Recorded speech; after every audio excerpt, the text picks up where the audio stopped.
झारखंड में जब रघुवर दास की सरकार थी उस वक्त सेव एनर्जी ग्रीन एनर्जी के तहत झारखंड राज्य ऊर्जा विकास और उसके 3 अन्य कंपनियों में एमओयू के तहत इलेक्ट्रिक वाहन लाए गए थे। आप हमारी बाईं तरफ देख पाएंगे, ये इलेक्ट्रिक वाहन उस वक्त लाए गए थे ताकि बिजली वितरण के अधिकारियों को, बिजली वितरण के अफसरों को गाड़ी की कम से कम घर से आने और जाने के दौरान किसी प्रकार की कोई परेशानी न हो। लिहाजा बड़ी संख्या में गाड़ी आई। बाद में गाड़ियों का मॉडल भी चेंज हो गया। उस वक्त राज्य सरकार के बिजली वितरण निगम के तहत एक एमओयू हुआ था। उस एमओयू के तहत EESL को यह काम दिया गया था कि गाड़ियाँ EESL देगा, गाड़ियों की खरीदारी बिजली वितरण के नाम पर होगी और इस गाड़ियों का उपयोग सिर्फ बिजली विभाग के अफसर ऑफिस आवर में ही करेंगे, ना उससे इतर ना इससे बाहर। उसके बाद की कहानी यह है कि बिजली वितरण के 2-3 अफसरों की लापरवाही या फिर यूँ कहें नासमझी की वजह से अब ये गाड़ियाँ कबाड़ बनने के कगार पर है।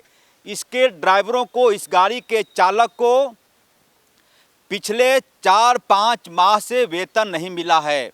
इसके पीछे की वजह यह बताई जा रही है कि कुछ वित्त का मामला है, लेकिन जो जानकारी है एचएन के पास कि ये बियॉन्ड द लॉ जाके, यानी कि थोड़ा नियमों को शिथिल करके कैबिनेट से पूरा मामला अप्रूव हुआ था और उसके बाद ये गाड़ियां लाई गई थी और कहा गया था कि ये गाड़ियों पर बिजली वितरण के अफसर बैठेंगे, लेकिन अब इन गाड़ियों का परिचालन तक ठप हो गया।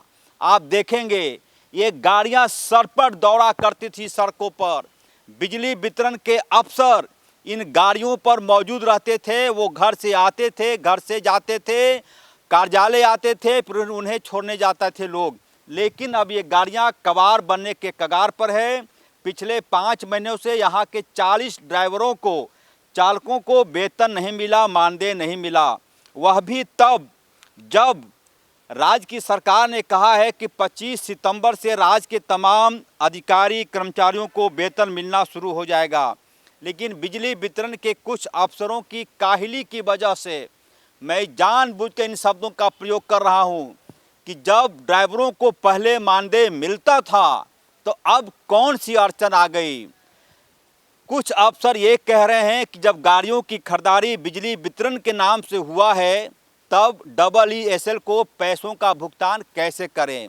जाहिर तौर पर MVI का एक्ट कहता है कि यदि इस गाड़ी पर जो सवारी करता है, जो गाड़ियों का सेवन करेगा, जो गाड़ी पर बैठेगा, यदि उनके संबंधित कार्यालय से गाड़ी की खरीदारी नहीं की गई और ईश्वर न करे कोई बड़ी घटना हो जाती है तो इसका जिम्मेदार कोई भी नहीं होगा। लिहाजा MVI का नियम यह कहता है कि गाड़ी की सवारी जो करेगा उनके ही कार्यालय के नाम से गाड़ी की खरीदारी होनी चाहिए।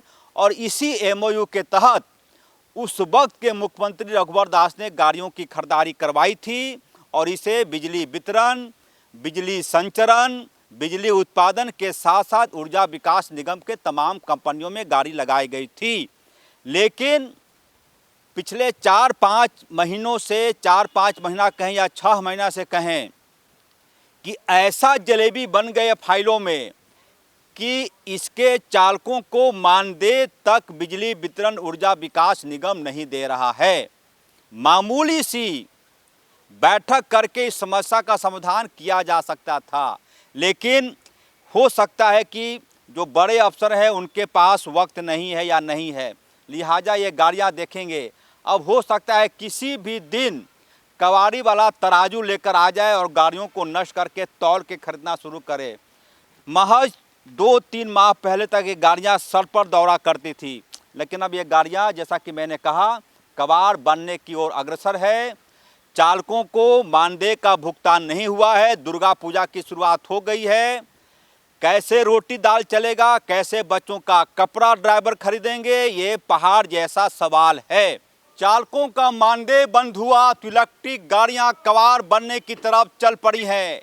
कुछ अफसरों ने इसका विकल्प खोजा और आज़ादी के पहले वाली गाड़ी का प्रयोग करना शुरू कर दिया है। लेकिन जो हालात बन रहे हैं कि यदि इस समस्या का समाधान जल्द नहीं किया गया तो यकीनी तौर पर मानिए कि बिजली विभाग के अफसरों को या तो ई रिक्शा का सहारा लेना पड़ेगा या फिर निजी कार से उनको अपने यहाँ आना पड़ेगा, या फिर हो सकता है कि उन्हें टोटो का सहारा लेना पड़े। फिलहाल जैसा कि मैंने कहा कि उंगली पर गिनने वाले 3-4 अफसरों की वजह से ये गाड़ियों का कबाड़ बनने का सिलसिला शुरू हो गया।